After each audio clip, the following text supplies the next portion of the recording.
Yeah, so where we left off, issue one, Tommy had just been defeated in the Dragon Zord, and he was in the new, I guess, the new Earth that Rita had warped him to that was being destroyed by Godzilla and Kaiju's as far as Tommy was concerned.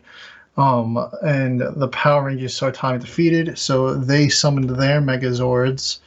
And in this issue, it's also right off the bat, Godzilla is battling the Megazord and the Power Rangers. They're kind of holding their own. Godzilla really blasts him, and they say that Godzilla's a power level or some sort of energy level that they've never read before that's so high. He's over 9,000. Yeah. One thing I really liked was how in one panel they got the entire going from Zord to Megazord transformation, and just you could just animate it in your head with how they drew it. It was really nice. Yeah, yeah. No, the art in this has been fantastic so far. I love it. Freddie Williams is doing a great job with this. Yeah, and the story is so tight and well put together so far. It's like they really might fit a whole narrative into 5 issues. I was like, I don't know how they're going to do this, but they're doing it. It's the new way of doing comic books now. Everything is 5 issues. The last two Ultraman series they did were 5 issues. The last Godzilla series they did was 5 issues. It's just the new way they're doing comics now. They're just like, all right, we're going to do an arc, 5 issues, then we'll continue it with a new arc later on, depending on how it does. So anyway, the Megazord fighting Godzilla.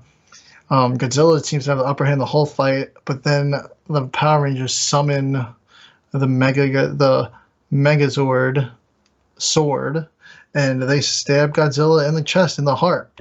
And he kind of retreats. He's not dead, but he's wounded. Rita's celebrating. The aliens are like, yeah, we might have him. I don't know. We thought we've had him before, but we didn't.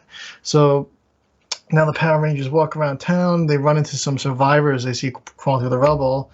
And the survivors say, hey, we're heading to this carnival where they're keeping everybody safe. It's sort of like a haven for survivors of what has gone on Earth from all the monster attacks from the aliens. And one of the survivors kind of mentions that Godzilla was the only protector they've had. So now the Power Rangers have realized that they may have attacked Earth's only protector now and possibly killed him.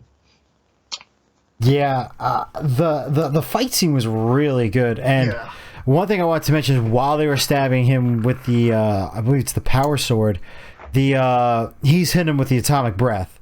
So Megazord's down and he's down. Yes, yeah. The Megazord was definitely damaged. They kind of abandoned ship with that once they stabbed him too. Yeah.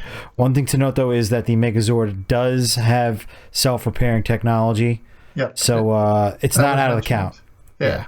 Yeah, and I thought the setting of the going to this carnival was kind of a really good idea, and kind of ties into Corgo that like just having like the way they set up the end of the issue, we're getting a fight inside of this carnival, and just like with all the lights and everything, I know it's going to be some really good visuals next issue. The issue basically ends. The carnival is about to be attacked by Gigan shows up, and what were the two other Power Ranger ones? There was the one with Eye Guy. I forget the name of the other one. It's the rhinoceros monster. I honestly don't remember his episode at all. I remember Eye Guy. He was first season, very iconic. Yes. I would have liked to see maybe like Pig, or I don't even know who else I would have really liked. Pumpkin Rapper. Pumpkin. I love Pumpkin Rapper, but I think that'd be a little too zany for that. But I thought maybe they could have thrown in the the lizard monster that Bryan Cranston was. This way we have that Godzilla, Bryan Cranston, Power Rangers crossover in there. Just a little Easter egg for the fans to be like, oh, he was in Godzilla and in Power Rangers.